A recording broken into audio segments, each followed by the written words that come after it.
নতুন সরকারের কাছে আলেমদের প্রত্যাশা কি? আলেমদের প্রত্যাশা কি? আমি তো সব আলেমদের প্রতিনিধি না যে সবাই আমাকে দায়িত্ব দিয়েছে আমি সবার প্রত্যাশা বলে দিব। তবে আমার ধারণা ওলামা ইকরামের প্রত্যাশা, সর্বস্তরের মানুষের যে প্রত্যাশা রয়েছে সেটা আসলে পরিমাণে অনেক বেশি না, যদিও আমাদের সমাজের সমস্যা অনেক বেশি। মোটা দাগে মানুষ, এদেশে মানুষের আবেগ অনেক বেশি, যার কারণে মানুষ অনেক বেশি চায় না। অল্প কিছুতেই বাঙালি অনেক খুশি হয়ে যায়। আর কিচ্ছু না করে যদি শুধুমাত্র এদেশে দুর্নীতিটা দূর করে ফেলতে পারে কেউ, তাহলে আমার মনে হয় এদেশে মানুষের আর অন্য কোনো বিষয়ে দুঃখ খুব একটা থাকবে না। যদি দুর্নীতিমুক্ত সমাজে কোথাও কোনো টাকা লাগবে না, মামুখালো লাগবে না, আইয়ালো লাগবে না, সবার জন্য একরকম নিয়ম থাকবে, এটা যদি করা যায়, অর্থাৎ অবিচার, বৈষম্য, জুলুম, চাঁদাবাজি, ঘুষ, এগুলোকে যদি জাদুঘরে পাঠিয়ে দেওয়া যায়, এগুলো যদি করতে দেওয়া না হয়, জিরো টলারেন্সে যাওয়া হয়, এটা যদি প্রতিষ্ঠা করা যায়, আমার মনে হয় এই সরকারের কাছে, নতুন সরকারের কাছে মানুষের এর চাইতে আরও অনেক ডিমান্ড আছে, কিন্তু এর চাইতে বড় ডিমান্ড আমার মনে হয় আরেকটা নাই। দেখুন, আমি প্রায় সময় বলি 50 বছরের বেশি সময় হয়ে গেছে আমরা দেশটাকে স্বাধীন করেছি, আমাদের বাবারা চাচারা স্বাধীন করেছেন। তো 50 বছরের বেশি হওয়ার পরও এই দেশে এতগুলো সরকার আসছে গেছে, কোনো সরকার এদেশের মানুষের খাবার, মুখের খাবার এবং পানীয়টাকে নিরাপদ করতে পারে নাই। পৃথিবীর বিভিন্ন দেশে আপনারা যাবেন, যারা বিভিন্ন দেশে গেছেন, আপনি পানি পান করবেন, পানি পানের যে ব্যবস্থাপনা একটা রাষ্ট্রে সব জায়গায় আছে, 100% সেফ, নিশ্চিন্তে আপনি পানি পান করতে পারবেন।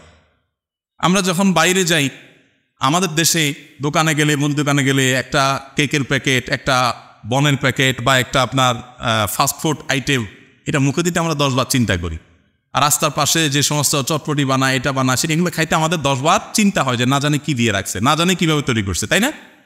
নিরাপদ খাদ্য, নিরাপদ পানি, এটুকু মানে শুধু একটু পানি পান করবে মানুষ, এইটুকু নিরাপদ 50 বছরে কোনো সরকার করতে পারে নাই। কিন্তু আপনি বাহিরে যাবেন, অবাক হয়ে যাবেন। থাইল্যান্ডের রাস্তা রাস্তা যে আপনার স্ট্রিট ফুড আছে, 100% টেনশন মুক্তভাবে আপনি খেতে পারবেন, কোনো টেনশন নাই যে এগুলো অন্তত হেলদি। হালাল হারাম এর ব্যাপার আছে, সেটা ভিন্ন বিষয়, কিন্তু একেবারে টেনশন মুক্ত হেলদি, অর্থাৎ এটা তারা নিশ্চিত করছে কেউ কোনোভাবে এগুলোতে কোনো অন্যায় করতে পারে না। আর আমাদের এখানে পুলিশে কিছু টাকা দিয়ে দিতে পারলে সব হালাল, আর পুলিশে টাকা না দিলে হালাল জিনিসও কি হারাম হয়ে যায়, দৌড়ের উপরে টাকা লাগে। তো এই পরিস্থিতির অবসান হওয়া দরকার। 50 বছরের বেশি হয়ে গেলেও আমাদের পরে যারা স্বাধীন হয়েছে সে সমস্ত দেশে আমাদেরকে চাকর হিসাবে নেওয়ার জন্য আমাদের মন্ত্রীরা গিয়া ধর্ণা দিয়ে বসে থাকা লাগে যে আমাদের দেশে কিছু চাকর হিসাবে নেয় না, অন্তত ভিসা দেয়। এটা আমাদের জন্য লজ্জা। এই ব্যর্থতা এদেশের সাধারণ মানুষের না, এই ব্যর্থতা এদেশের রাজনীতিবিদদের, এই ব্যর্থতা এদেশের যারাই যখন সরকারে আসছে তাদের, যত সরকার আসছে, আমি নির্দিষ্ট কারণ করে বলতেছি না, এই ব্যর্থতা তাদের সবার। আমাদের অনেক সীমাবদ্ধতা আছে, খনিজ সম্পদ নাই, অনেক কিছু নেই, আমরা জানি, কিন্তু এদেশে মানুষের মধ্যে প্রচণ্ড কর্মস্পৃহা আছে। আমি 10 বছর প্রবাসে ছিলাম, আমি জানি, আমি কাছে থেকে দেখেছি অন্য অনেক দেশে মানুষের চাইতে বাংলাদেশি প্রবাসীরা কাজের প্রতি অনেক বেশি আন্তরিক। এবং মিডিল ইস্টে আপনি সৌদি আরবে, দুবাইতে দেখবেন যে কফিলরা, মালিকরা বাঙালি লোককে বেশি খোঁজে, কারণ বাঙালি কাজের ব্যাপারে একটু সিরিয়াস, তারা একটু পরিশ্রমী হয় অন্য দেশের তুলনায়। তো এদেশের মানুষকে সঠিকভাবে গাইড করে এদেশে আরও অনেক উন্নতি করা যেত। আমি একটা কথা প্রায় সময় বলি, জানি না এটা কতটা সবাই একমত হবেন, সেটা হলো যে এই দেশে যতটা উন্নতি হয়েছে আমাদের, ততটা উন্নতির পেছনে সাধারণ মানুষের অবদান আছে। প্রবাসীদের রেমিটেন্স আছে, ব্যবসায়ীদের ব্যবসায়িক উদ্যোগ আছে, গার্মেন্টস সেক্টরের অবদান আছে, সাধারণ মানুষের অবদান আছে। সরকারগুলোর আসলে সেখানে উল্লেখযোগ্য, ছোটোখাটো তো আছেই, উল্লেখযোগ্য কোনো ম্যাসিভ লেভেলের অবদান সরকারের, কোনো সরকারেরই নেই। বরং দুর্নীতির মাধ্যমে, অপশাসনের মাধ্যমে আমরা যতটুকু পিছিয়ে আছি, এগুলো সবগুলো ভাগ্যযোগে সব সরকারই কম বেশি করছে, সোজা কথা। অতএব নতুন সরকারে যারা আসছে, আমার মনে হয় তাদের প্রতি যে ডিমান্ডগুলো আছে, এর ভিতরে 1 নম্বর হলো সংখ্যালঘুদের নিরাপত্তার ব্যাপারে এদেশে মানুষ খুব কনসার্ন। আশেপাশের অন্যান্য দেশের তুলনায় আমাদের দেশে সংখ্যালঘু নির্যাতন তাদের তুলনায় অনেক কম হয় আলহামদুলিল্লাহ, কিন্তু সেটাকে আরও আমরা কমে আনতে চাই, আনা উচিত আমাদের। সে ব্যাপারে সচেষ্ট থাকার পাশাপাশি এদেশের সংখ্যালঘিষ্ঠ মানুষ বা যেই ধর্মের মানুষ সবচেয়ে বেশি মুসলমান, তাদের চিন্তা চেতনা, তাদের বিশ্বাস, ধ্যান ধারণা যেন সরকারের সিদ্ধান্ত, তাদের কথায় কাজে যেন প্রতিফলিত হয়। এদেশের মানুষ কথায় কথায় বিসমিল্লাহ বলে, কথায় কথায় আল্লাহর নাম বলে। এখন এদেশের শাসন যারা করবেন তাদের মুখে যদি সেগুলো না আসে, তাহলে সেটা কখনো জনগণের আশা আকাঙ্ক্ষার প্রতিফলন হতে পারে না। অতএব প্রথমত তাদের কাছে আমাদের চাওয়া হলো, আলেম সমাজ বা আমার একজন আলেম হিসাবে আমার চাওয়া হলো যে সংখ্যালঘুদের নিরাপত্তার ব্যাপারে আলহামদুলিল্লাহ এদেশে মানুষ খুবই দায়িত্বশীল, সহাবস্থানে বিশ্বাসী। এদেশে দাঙ্গা বলতে যেটা বোঝায় ধর্মীয় দাঙ্গা, আশেপাশে সব দেশে হলেও এদেশে আলহামদুলিল্লাহ কখনো উল্লেখযোগ্য সেরকম কোনো দাঙ্গা হয়নি। ছোটোখাটো যে ঘটনাগুলো ঘটছে সেগুলো কমাতে হবে, সচেষ্ট থাকতে হবে। তার পাশাপাশি সংখ্যাগরিষ্ঠ মানুষ যে মুসলমানরা আছে তাদের চিন্তা চেতনা, তাদের আদর্শ বিশ্বাস, এটার প্রতিফলন যেন সরকারের সকল কাজে কর্মে পদক্ষেপে হয়, এ ব্যাপারে তাদেরকে সতর্ক থাকতে হবে। দ্বিতীয়ত যে প্রত্যাশা তাদের কাছে সেটা হলো জুলুম, চাঁদাবাজি, পেশি শক্তির যে অপব্যবহার, এটার কারণে যে আমরা অতিষ্ঠ, সে বিষয়টাকে তারা যেন দূর করতে পারে। ধরুন আমাদের সমাজে এই যে জুলুম, চাঁদাবাজি, এগুলোর কারণে কি হয় আপনারা সবাই জানেন। একটা সবজি উৎপাদন করে যে গ্রামের কৃষক, ওই বেচারা সেটার যে দাম পায়, শহরে আসার পর সেটা যে বিক্রি হয়, এখানে গ্যাপ বা ব্যবধানটা আকাশ আর পাতাল। কৃষক হয়তো কেজি 2 টাকা, 3 টাকা, 5 টাকা পাচ্ছে, আর ঢাকা এসে সেটা বিক্রি হচ্ছে 40 টাকা, 50 টাকা, 60 টাকা। এত বড় গ্যাপ কেন হচ্ছে আমরা সবাই জানি কেন হচ্ছে। চাঁদাবাজির কারণে হচ্ছে। রাস্তা রাস্তা ট্রাক থামায় থামায় চাঁদাবাজি, সব পর্যায়ে আড়তে চাঁদাবাজি। এই চাঁদাবাজি করা মানুষদের সংখ্যা তো অনেক বেশি না।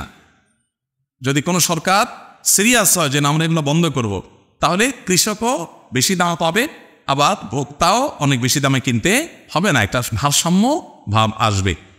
অতএব এই যে কোনো মূল্যে জুলুম, চাঁদাবাজি এবং পেশি শক্তির অপব্যবহার এটা বন্ধ করতে হবে। এটা হলো একটা বড় প্রত্যাশা। দেখুন ঢাকা শহরে আপনি মহাখালী যদি যান, কখনো কখনো কারণ বাজার ফ্লাইওভারের এখানে দেখি, আপনারা খেয়াল করেছেন নিশ্চয়ই, বিশেষ করে মহাখালীতে এটা আমার চোখে বেশি পড়েছে, আরও অন্যান্য জায়গাতেও আছে। আমি তো সব দিকে আমার মুভমেন্ট থাকে না, তো এই সাইডে আমার মুভমেন্ট বেশি। আমি দেখেছি যে মহাখালী যে বাস টার্মিনালটা আছে, এটার আশেপাশে রাস্তার ধারে দেখবেন আপনারা বড় বড় বাসগুলো পার্কিং করে রাস্তার উপরে রেখে দেয়। সন্ধ্যা সারাদিন ট্রিপ মেরে এসে সন্ধ্যার পরে পার্কিং করে, সকাল পর্যন্ত পার্কিং থাকে। এখন আপনি রাত 8টা 9টা বাজে যদি ওই রোডে যান, দেখবেন বিশাল জ্যাম। কেন জ্যাম হয়েছে? কারণ রোডের অর্ধেক 3 লাইন পার্কিং। 3 লাইন কি করছে? বাস পার্কিং করে থুয়ে দিয়েছে, সকাল পর্যন্ত এটা পার্কিংয়ে থাকবে। তো জনগণের ট্যাক্সের টাকা রাস্তা হয়েছে, যেই বাস কোম্পানি ব্যবসা করতেছে, এটা কি তার পার্কিংয়ের জন্য আমরা টাকা দিয়ে রাস্তা তৈরি করেছি? কোটি কোটি টাকা দিয়ে তুমি বাস কিনতে পেরেছো, তোমার বাস রাখার জন্য পার্কিংয়ের জায়গার ব্যবস্থা কেন করতে পারো নাই? পারে নাই এই জন্য যে এখানে সে গায়ে রাখার বিনিময়ে এখানে যারা দেখবে, দেখভাল করবে, সে পুলিশদেরকে চাঁদা দিয়ে ম্যানেজ করে ফেলছে। কত টিভিতে এটা নিয়ে নিউজ হয়েছে, কিন্তু এটার কোনো অবসান হয় নাই। সিএনজি আলাদেরকে দেখবেন যে মান্থি কে না জানে, এগুলো ওপেন সিক্রেট। মান্থি জানেন না আপনারা? যে মাসে মাসে চাঁদা দেয় পুলিশ অফিসারকে, তার কার্ড থাকে, যে কোনো জায়গায় দেখলে ছেড়ে দেয়। মানে জুলুম, চাঁদাবাজি এগুলো এত খুল্লুম খোলা হয়ে গেছে যে এটা সমাজের রন্ধ্র হয়ে গেছে। অতএব আমার মনে হয় অন্যান্য মানুষের মতো আলেমদের প্রত্যাশা হলো যে জুলুম, চাঁদাবাজি এবং পেশি শক্তির ব্যবহার বন্ধ করা। 3 নম্বর চাহিদা হলো, প্রত্যাশা হলো দুর্নীতির ব্যাপারে 0 টলারেন্সে যাওয়া। কোনো অফিসে, আদালতে, কোথাও যে মানুষের যাতে পেরেশানি পোহাতে না হয়, যে মামু খালো ছাড়া কিছু হবে না, হাই হ্যালো ছাড়া কিছু হবে না, এরকম যেন না হয়। সবার জন্য যাতে সমান সুবিধা থাকে। আমাদের দেশটা অনেক গরিব, অনেক দিক থেকে আমরা পিছিয়ে আছি, নিশ্চয়ই আমরা জানি সেটা, কিন্তু যেটুকু হবে সবার জন্য সমান হোক। কারণ মামু খালো আছে তার জন্য সব হবে, আর যার মামু খালো নাই, হাই হ্যালো নাই, টাকা পয়সা নাই, তার জন্য কিছুই হবে না, এটা যেন না হোক। এটাই হলো প্রত্যাশা। আর সর্বশেষ বিষয় হলো যে বিশেষভাবে নিরাপদ খাদ্য, নিরাপদ পানীয়, যেটার কথা আমি বলছিলাম, নিরাপদ ঔষধ, নিরাপদ খাদ্য, নিরাপদ পানীয়, নিরাপদ ঔষধ, এই 3টাতে নিশ্চিত করা। দেখুন যে ঔষধের মাধ্যমে মানুষ বেঁচে থাকবে, ট্রিটমেন্ট করবে, আমি নিজেও জানতাম না এক সময় যে ওষুধের ক্ষেত্রে এত 2 নম্বরই হয়, যে নকল ওষুধ নাকি হয়। তাহলে একটা মানুষ যে ওষুধ খেয়েছে সুস্থ হবে, উল্টে ওই ওষুধ খেয়ে সে আর মরে যাচ্ছে। বাংলাদেশের বহু গ্রামে, আমি আমার গ্রামের কথা বলি, আমার গ্রামে, লক্ষ্মীপুরের আমার গ্রামে শুধু আমাদের বাড়িতে 8 জন মানুষ ক্যান্সারে মারা গেছে। আমার বাবা নিজে ক্যান্সারে মারা গেছে, আমার হাতের উপর দিয়ে চটপট করতে পারে। আমার চাচারা কয়েকজন মারা গেছে, চাচাতো ভাইয়েরা কয়েকজন মারা গেছে। কেন? খবর নিলাম যে পানি যেটা খায় পুরা গ্রামের মানুষ, এটা ক্যান্সারের কারণ। আর্সেনিক আছে, আরও অন্য বিষয় আছে, যেগুলোর কারণে এখান থেকে ক্যান্সার হয়ে যায়। মানুষকে নিয়ে দৈনিক পত্রপত্রিকা নিউজ হয়েছে যে একটা গ্রামে মানুষ মরে সাফ, অনেক মানুষ মারা গেছে শুধুমাত্র পানি বিশুদ্ধ না থাকার কারণে, পানিবাহিত অসুবিধার কারণে। আমার নিজের বাসা এই যে কয়দিন আগে পরপর 3 জন জন্ডিসে আক্রান্ত হয়ে চরম অবস্থা হয়ে গেছে, মরণাপন্ন অবস্থা হয়ে গেছে। পরে চেক করে দেখা গেল সমস্যা পানিতে। তো খাদ্যে ভেজাল, এটা কারণে কিডনি শেষ হয়ে যাচ্ছে। আমাকে এক ডাক্তার বলেছেন যে বাংলাদেশের যতগুলো ডায়ালাসিস মেশিন আছে হসপিটালগুলোতে, এগুলোর একটা তো আপনি দেখবেন স্লট খালি নেই। এত পরিমাণ কিডনি রোগী হয়েছে এদেশে যে একটা তো কি নাই, স্লট খালি নাই। অসাধু ব্যবসায়ীরা খাদ্যের মধ্যে ভেজাল দিয়ে দিয়ে আমাদের কিডনি শেষ করে ফেলতেছে। ক্যান্সার রোগী ঘরে ঘরে হচ্ছে। হার্টের রোগী এত বেশি যে হার্টের অসুবিধার কারণে, হার্ট অ্যাটাকের কারণে মানুষের মৃত্যু বরণটা এখন ডাইলবাত হয়ে গেছে। এখন এগুলোর জন্য দরকার কি?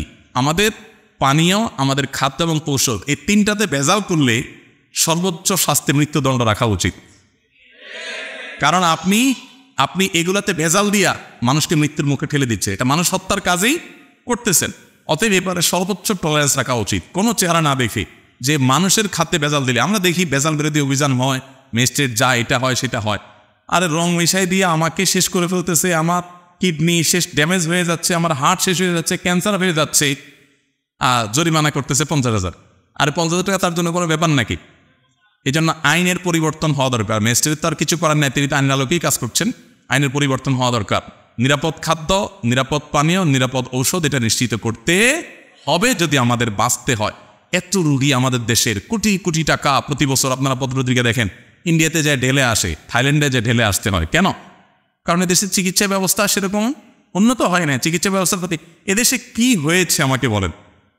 50টা বছর ধরে যেটা হয়েছে একেবারে হয় না তেমন বলবো না, কিন্তু যেগুলো হয়েছে তার চাইতে বহুগুণ বেশি হতে পারত।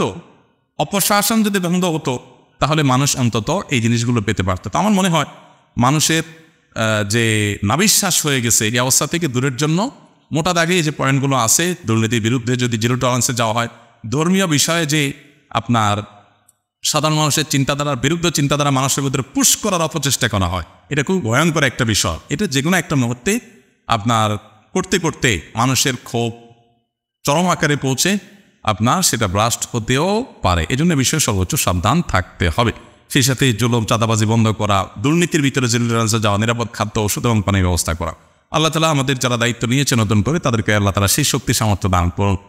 তারা যদি ফেল হয়ে যান তাহলে এদেশে মানুষের যাওয়ার আর কোনো জায়গা হয়তো থাকবে না। আবার ঘুরে ফিরে আগের যে গট্টালিকা আছে ওইটাতে মানুষের ডুবতে হবে।